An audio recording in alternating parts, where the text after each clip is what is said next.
Hey guys, how's it going? Welcome to my video. All right, I just want to give you guys a quick fix if you guys are in this situation. So a couple of days ago, I had this situation come up with my car. Previous to that, I had no issues. Car was driving fine. Matter of fact, it's been driving fine since I had it.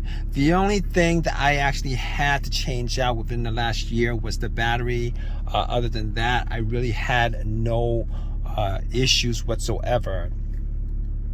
So I was driving all day, went into supermarket, got some cherry ice cream. Love cherry ice cream. Got like 2 tubs of it, came out and was all ready to go home and have some good old ice cream in the hot summer, and it cranked, but it wouldn't start. Cranked, it wouldn't start. So I was thinking to myself, oh wow, okay, so this is a situation. It's not the worst situation. I'm getting power to everything. The AC wasn't working because the car wasn't turning on, but the blow motor was working.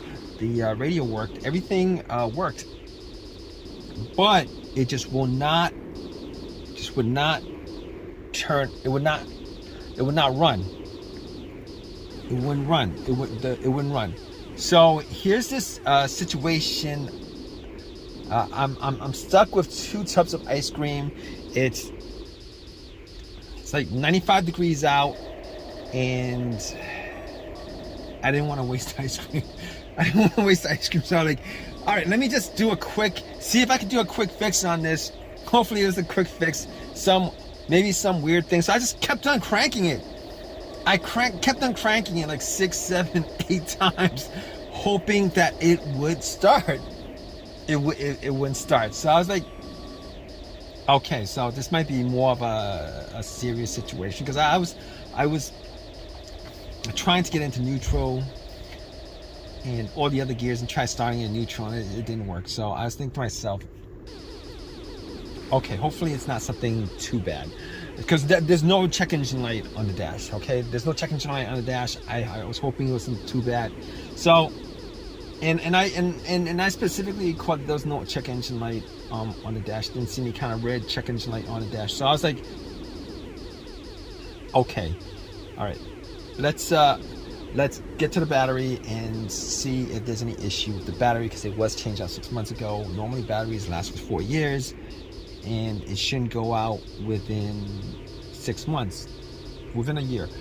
So I was thinking to myself, hopefully it's something that's kind of simple. Maybe there's a little corrosion on the terminals. Maybe it wasn't tightened. Maybe there was some play on the terminal. So I was like, okay, got to the battery and everything looked good. The terminal looked good. It was tight. I wiggled it. It wouldn't wiggle. As far as I could tell, there was no corrosion on the terminals whatsoever. And I did also make sure to check the negative line that went to the frame, make sure it's connected, make sure it's no corrosion, etc. And I was like, okay. Now I couldn't be 100% sure that it wasn't the battery. All the cranks that I was hearing were strong cranks. Now normally if the battery's kind of weak, I would hear like a weak crank, but I cranked it up like 8 times, and every single time it seemed to be really strong. So I was like, let me check this out further. Maybe I'll just turn on the lights, the headlights, and see if it's bright. And the headlights were bright. So I was like, here's the problem. All right, the battery seems to be good. Now, obviously at this point, I'm thinking 99% sure it's not the battery, like 99% sure it's not the battery. But I was thinking to myself, what if it could be the battery? You know, because I gotta get this ice cream home. What if it could be the battery? All right, because it's 90 degrees out and there's no AC. All the windows are down. Ice cream's melting. And I'm thinking to myself, all right, I do have a jumper pack. One of those no-codes that I got from Walmart. Like when I had that battery issue, about a year ago. So I hooked it up. It was 75% loaded. Turn it on. Try to start the car. Same thing. Nothing. No. It was a crank. No start. Same strong crank. No start. So I at that point I ruled out the battery 100%. 100%. I ruled it out. So basically, I got back in my car, really hot, and I was thinking, I gotta throw out this ice cream. It's like, I'm like 15 minutes into this hot weather, got ice cream. It's gonna be melted within like 40 minutes. That's what I was thinking, all right? It was pretty soft, So I was like, maybe I should eat this ice cream. Maybe I just eat some of it and then throw some of it. But I'm getting off track right now. But I was thinking to myself, maybe it's the crankshaft, maybe it's the camshaft, maybe it's the mass airflow sensor, maybe it's any of those things with a sensor, and maybe it could be all those things. And I record to myself, you know what? There was no check engine light. I remember looking at the dash. For whatever reason.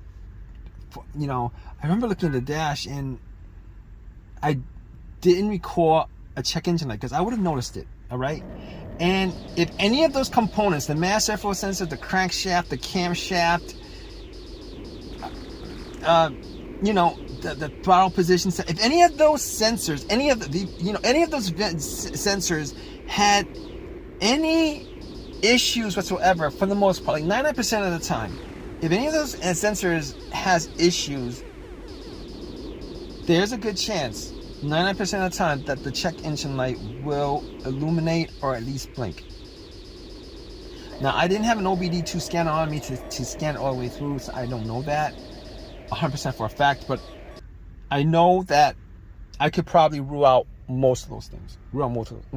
So at that point, I was like, I was sitting in my car. It was hot. I was thinking about calling AAA, and at that point, I was like, let me just eat some ice cream. I ate some ice cream. I filled my stomach up, trying to figure out what could be the cause of it. It could be a bunch of things, but I was going through the most obvious things that it could be. Could be, after ruling out the battery, after ruling out all the sensors, because there was no check engine light, I was thinking, here's what's left. All right, the fuel pump relay, the fuel filter. It's either not getting fuel or it's something electrical, like a blown fuse or blown relay. Now, my next step was I went and checked the fuses and the relays. Now, all the fuses look good. I didn't have a fuse tester on me, but I looked at the fuse box just to make sure nothing looked like it was brownish or burnt or any of that nature, and none of it looked burnt. I didn't smell any kind of burnt coming from it. So I was like, maybe it's the fuel pump. It could be the fuel pump. Maybe it's the fuel pump relay. One of those things may have gone out. So I was thinking, I got back in my car. I actually tried to start my car, trying to listen to see whether there's priming at the fuel pump. Now, funny enough, I was able to hear some buzzing when I turn the key to the on position. All right, the on position is the position before the crank. All right, it's before the crank. Turn it to the on position a couple of times. Turn it off, turn it to the on position. Turn it off, turn it to the on position a couple of times. And I was sitting in my car with my ice cream, melting ice cream. I had a plastic spoon. I was eating ice cream, and it was really good. And I was thinking to myself, all right, I could hear the fuel pump, like a whizzing motorized sound from the fuel pump. I could hear it. And at that point, I was able to rule out two things. I was able to rule out the relay. I was able to rule out the fuel pump. Now, I couldn't rule out the fuel filter. or the fuel injectors, any of that stuff, but there's like a 90% chance that the fuel pump worked, the fuel filter worked, and if there's anything that's causing issues with the fuel delivery into the engine, it would start up and it would die out. It would start up a little bit and would die out. So I was able to rule all those things out. The fuses. Now I didn't have any testers on me, so I wasn't 100% sure that it was any that it couldn't be any of those things. That wasn't like I would need to test it out to say it's 100% that any one of those components could be causing the crank no start issue. So I was sitting back and eating ice cream. I got to like half a tub left, and I was like, I'm gonna have to throw this out. Probably should call AAA. And then I had like a little bit of an epiphany. I was thinking to myself, you know what? I had this issue maybe 5 years 5 years ago on another vehicle. Ran through a lot of the tests, but had it towed, and funny thing is, it turned out to be nothing more. I spent money on towing at that point, and it turned out that it was something that was pretty simple. It was something as simple as the key fob, or the key fob itself not being picked up or recognized by the car's computer, or it was the key fob battery. Now, I've never changed the key fob battery since I had this car, and I wasn't 100% sure whether it was the key fob battery that could be causing the situation, but there is a chance the key fob battery could be causing this situation, particularly if you rule out all the things that I ruled out. So at that point, I was thinking to myself, you know what?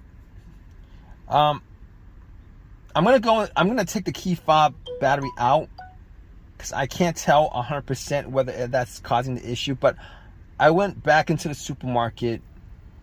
All right, I took the battery out of the key fob itself, the remote, got a battery, popped it in, and I was crossing my fingers that it was something as simple as that, because I had no issues with the vehicle previous to that, except for changing out the battery. And guess what, guys? Once I got in and tried to start it, it cranked up. It cranked up immediately.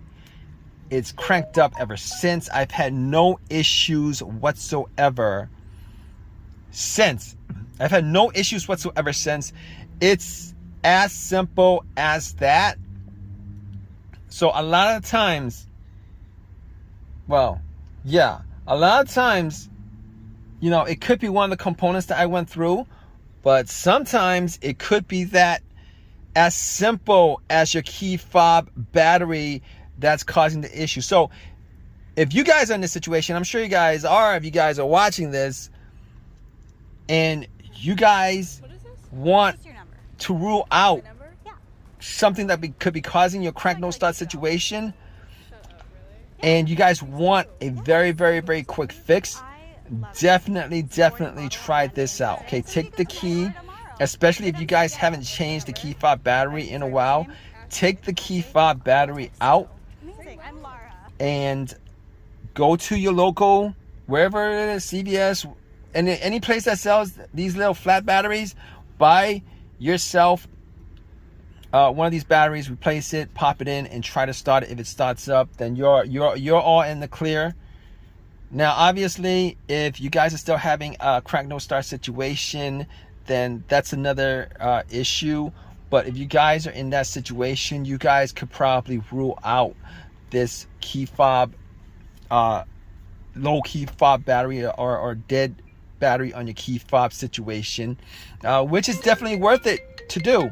Because if you guys are in this situation where you guys are trying to troubleshoot issues, etc., this is probably one of the things that get to a lot of people, or get to most people, because when they come across this issue, they think that it's probably a component in the car that's causing it, and they won't actually go to other scenarios that might be causing it that has really nothing to do with the electrical or mechanical working of the car, but instead it's probably related to something that they wouldn't normally think or would be causing an issue like that. But anyway, I hope you guys have I hope this helps you guys out, if you guys are in this situation, and I hope you guys have this fixed. It's as simple as this.